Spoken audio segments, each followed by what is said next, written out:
So Iris flies one rocket to save Nagisa in another rocket. Wow, much unpredictable.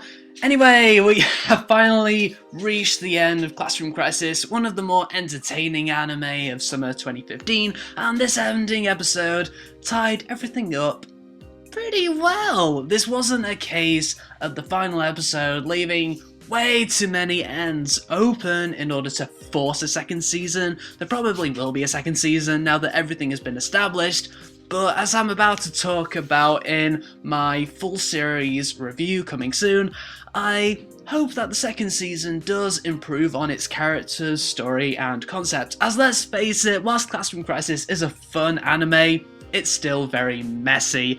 I mean, why are the characters who they are?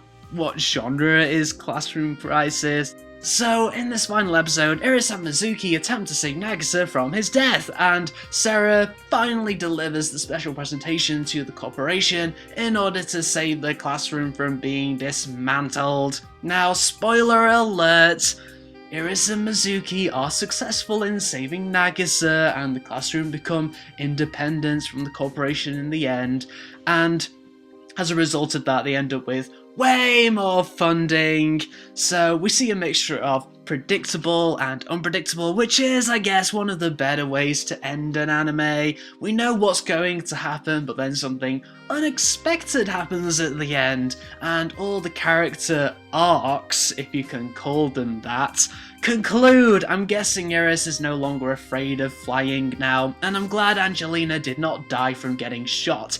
In fact, the one disappointment I had about this episode is that there just wasn't enough Angelina. They couldn't make the person standing beside Sarah Angelina as the presentation's being given. Wouldn't that make more sense instead of having some nobody girl beside Sarah, as Angelina is technically the deputy teacher? But all in all, a very okay yet satisfying episode, which left me looking forward to the second season, if there will be one. Classroom Crisis has been a very divisive anime, I would say. I have noticed quite the number of anime reviewers have watched Classroom Crisis, abandoned it early on, then returned to it and liked it. It's one of those animes, but I personally have enjoyed it, and I looked forward to each episode every week after episode 5.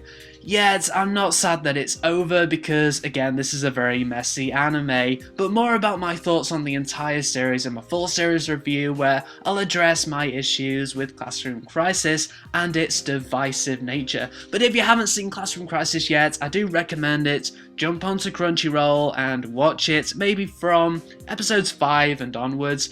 You'll either really like it or really not like it.